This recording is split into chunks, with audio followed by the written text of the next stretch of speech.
कुंभ आने वाला है, तो मेरे एक दो सवाल होंगे। पहले तो मैं आदि शंकराचार्य जी के जीवन से कुछ और प्रसंग चाहूँगा आप बताएं। जैसे एक सुंधवा राजा हुए जिन्होंने उनको सेना दी, हमें बहुत कम प्रसंग पता है, मैं झूठ नहीं कहूँगा।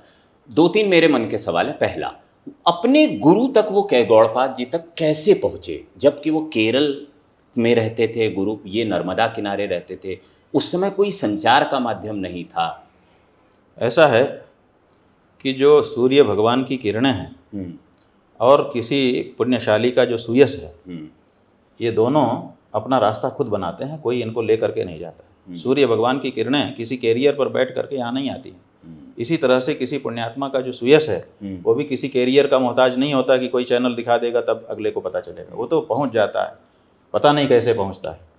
तो क्या हो रहा था कि भगवान शंकराचार्य जी कालड़ी नाम के ग्राम में थे, वहाँ पर जो पाठशाला थी उसमें बड़े बड़े विद्वान थे, वहाँ वो पढ़ रहे थे। अच्छा। 3 वर्ष की उम्र में उनको मलयालम के ज्ञाता हो गए थे, ग्रंथ लिख दिए थे उन्होंने।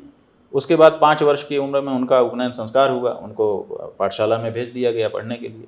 और 3 वर्ष में ही उन्होंने जो 12 वर्ष का अध्ययन का पाठ्यक्रम था उसको पूरा कर लिया। उन्होंने कहा अब इसके बाद का पाठ हमको पढ़ाइए, इतना तो हमने पढ़ लिया जी।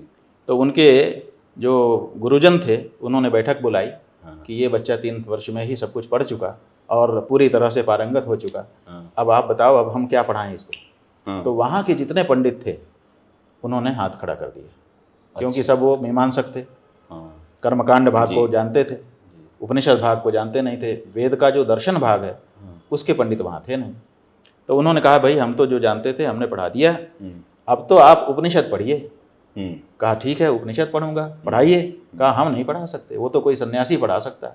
अच्छा। कहा वो सन्यासी कौन है, उनको हमारा पता बताइए। बोले यहाँ तो नहीं है, सुना है कि उत्तर भारत में नर्मदा नदी के तट पर किसी गुफा में गोविंद पादाचार्य जी बैठे हुए हैं। अच्छा। और वो वेदांत के बड़े विद्वान हैं, अगर आप उनके पास जाएं तो हो सकता है, लेकिन सन्यास लेके जाना पड़ेगा। कहा हम सन्यास लेके जाएंगे, हमें तो ज्ञान की पिपासा है जी। तो घर में आए, बोले माँ अब मैं उत्तर भारत जाऊंगा नर्मदा नदी के किनारे। बोले क्यों? बोले मैं सन्यास धारण करूंगा और वहाँ जा करके। माँ बेहबल हो गई, कैसे जाओगे बेटा, तुम एक ही इकलौते हमारे बच्चे हो। फिर बाद में आप लोग जानते ही हैं कि नदी में नहाने गए, वहाँ पर मगरमच्छ ने पकड़ लिया। कहा माँ मेरी अंतिम इच्छा थी वो भी पूरी नहीं हो रही है और मैं तो मौत के मुख में चला गया जी। माँ ने सोचा इसकी अंतिम इच्छा ही थी, अब तो मर ही रहा है, पूरी कर दूं। कहा ठीक है सन्यास ले ले, आज्ञा देती हूँ। और तब तक वो भगवान की ऐसी लीला कि मगरमच्छ छोड़ करके चला गया। भगवान शंकराचार्य नदी से बाहर निकले और माँ को प्रणाम किया और उत्तर दिशा में चल पड़े। माँ ने कहा कहाँ जाता है? कहा बस जा रहा हूँ, अब तो सन्यास हो गया, तुमने आज्ञा भी दे दी। तो वो चलते चलते वहाँ से यहाँ आए नर्मदा नदी। तो नर्मदा नदी तो प्रसिद्ध थी जी। अब नर्मदा नदी के किनारे जब वो आए तो उनको ये नहीं पता था कि वो गोविंद पादाचार्य जी कहाँ हैं जी। तो एक पहाड़ी के ऊपर खड़े होकर के वो ऐसे दूर देख रहे थे, तो उन्होंने देखा कि हरे हरे जंगल चारों तरफ दिखाई दे रहे हैं जी। लेकिन उसी में एक लाल लाल जंगल दिखाई दिया। अच्छा। तो शंकराचार्य जी ने कहा ये लाल लाल जंगल क्यों है? हाँ। तो पहाड़ी से नीचे उतरे, गांव वालों से पूछा कि भाई इस दिशा में बहुत दूर देखने पर लाल लाल जंगल दिखाई दे रहा, लाल जंगल कैसे होता है? हाँ। पत्तियां तो हरी होती हैं जंगलों में। तो वहाँ के लोगों ने बताया अरे तुम नहीं जानते, वहाँ कोई एक गुफा है, उस गुफा में कोई योगी महात्मा बैठे हुए हैं, उनसे वेदांत की शिक्षा लेने के लिए 10,000 चेले घेरे हुए हैं गुफा को।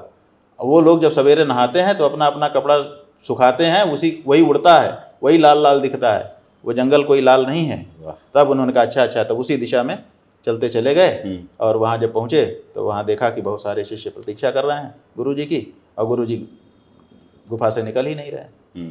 और उसी समय फिर वर्षा काल आ गया, नर्मदा नदी में बाढ़ आ गई, गुफा में पानी जाने लगा। जितने चेले थे सब चिल्लाने लगे गुरु जी की जान खतरे में है, गुरु जी की जान खतरे में है।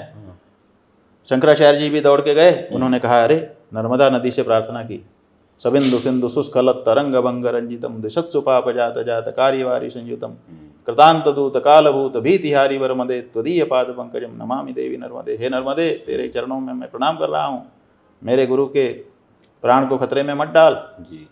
तो नर्मदा नदी को उन्होंने अपने कमंडल में भर लिया, पूरी नर्मदा। हाँ माने सिमट गई, सिमट। जैसे ही कमंडल में पानी भरा सिमट गई। इसका आशय क्या है? इसका आशय ये है कि ये जो चेला है ये नर्मदा को बढ़ाने में भी सक्षम है, माने विस्तार करने में भी सक्षम है। ये किसी बात को जो सूत्र होगा उसका भाष्य बना देगा और भाष्य को संक्षेप भी कर देगा, कमंडल में भी नर्मदा को भर लेगा। माने इसके अंदर ये क्षमता है कि ये छोटी सी बात को बड़ी करके कह सकता है, एक ही श्लोक ले लेगा, 1 साल व्याख्यान करेगा, और या 1 साल के व्याख्यान को 1 श्लोक में कह देगा। इसलिए ये सक्षम शिष्य है। जैसे इस बात का अनुभव गोविंद पादाचार्य जी को हुआ, वो गुफा से बाहर आ गए, उनको शिष्य के रूप में स्वीकार किया। और फिर उन्होंने 1 वर्ष अपने पास उनको रखा जी, उपनिषद पढ़ाया। और फिर कहा कि तुम काशी जाओ। काशी में शंकराचार्य जी गए, वहाँ पर व्यास जी से उनका शास्त्रार्थ हुआ ब्रह्मसूत्र के ऊपर। ब्रह्मसूत्र के ऊपर होने के बाद उनकी 16 वर्ष की उम्र व्यास जी ने और बढ़ा दी। पहले 8 वर्ष की उम्र थी, फिर 16 वर्ष की हुई, फिर 16 वर्ष से 32 वर्ष हो गई। और फिर व्यास जी ने उनको आदेश दिया कि तुम ज्योतिर्मठ जाओ, बदरिकाश्रम, और वहाँ जा कर के ब्रह्मसूत्र पर भाष्य लिखो। तो वो वहाँ गए, 5 साल वहाँ रहे। वहाँ जा कर के उन्होंने भाष्य ग्रंथ लिखे, और भाष्य ग्रंथ लिखने के बाद वहीं पर बद्रीनारायण का उद्धार किया, क्योंकि बौद्धों ने उनको भी विकृत कर दिया था स्थान को। और फिर देश में परिव्रजन करके सनातन धर्म का समुद्धार किया, और 32 वर्ष की अवस्था में केदारनाथ में जाकर के वहाँ समाधि ली। अब इसमें एक राजा संधवा वाला क्या? राजा सुधन्वा, ये चौहान वंश जो आजकल है, उसको पहले संस्कृत भाषा में चाहमान कहते थे। तो सुधन्वा जो है वो चाहमान वंश का राजा था। इतिहास में उसका नाम दर्ज है। अपने देश का राजा था, ऐतिहासिक व्यक्तित्व था वो। जी। भगवान शंकराचार्य जी के समय में हुआ था। उसका ताम्रलेख भी अभी द्वारका में सुरक्षित है। वो जो सुधन्वा राजा था, बौद्धों के प्रभाव में आकर के वो भी बौद्ध बन चुका था। अच्छा। और बाद में कुमारिल भट्ट के समय में उसको इस बात का अनुभव हुआ कि नहीं, ये बौद्ध मत जो है वो भ्रम में डालने वाला है, सच्चा मत तो सनातन का मत है। तो फिर से वो वापस सनातन मत में आया। शंकराचार्य जी से उसने दीक्षा ली, और उसी की प्रार्थना पर भगवान शंकराचार्य जी ने छत्र, चमर, छड़ी और सिंहासन, ये जो राज चिन्ह है, इनको धारण किया। ये सुधन्वा की प्रार्थना पर, सुधन्वा के द्वारा दिए जाने पर ये ग्रहण किया है, क्योंकि उन्होंने ये प्रार्थना की थी। और काशी में उनका प्रवास, जैसे काशी में एक किस्सा तो आता है, जब कोई काशी में जब वो गए थे तो वहाँ व्यास जी से उनका शास्त्रार्थ हुआ था। काशी में जब वो गए थे तो वहाँ पर एक पंडित को देख करके जो डुकरें करने रट रहा था, तो उन्होंने भज गोविंदम नाम का पद गाया था। गोविंदम भज मौनुमते संप्राप्ते सन्निहिते मरणे, नहीं नहीं रक्षति डुकरियाँ करने। और काशी में ही कहते हैं कि वो चांडाल उनके सामने आ गया था जी। जब उन्होंने रास्ता छोड़ो कहा, तो चांडाल ने कहा कि शरीर से शरीर को हटा रहे हो कि आत्मा से आत्मा को हटा रहे हो?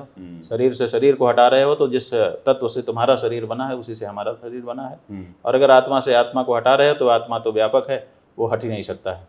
तो बताओ किससे किसको हटा रहे हो? तो वैसे ही मैं हट जाऊँ। तब उन्होंने कहा कि चांडाल हो चाहे द्विज हो, जिसके अंदर इतना बड़ा ज्ञान है वो मेरा गुरु है। ऐसा कह करके प्रणाम करने के लिए झुके। तब पता चला कि वो चांडाल नहीं, वो तो भगवान शिव ही थे जो दर्शन देने के लिए आए थे। इसी के साथ सौंदर्य लहरी के लेखन की भी घटना वहाँ की मिलती है। ऐसे अनेक जी उपाख्यान।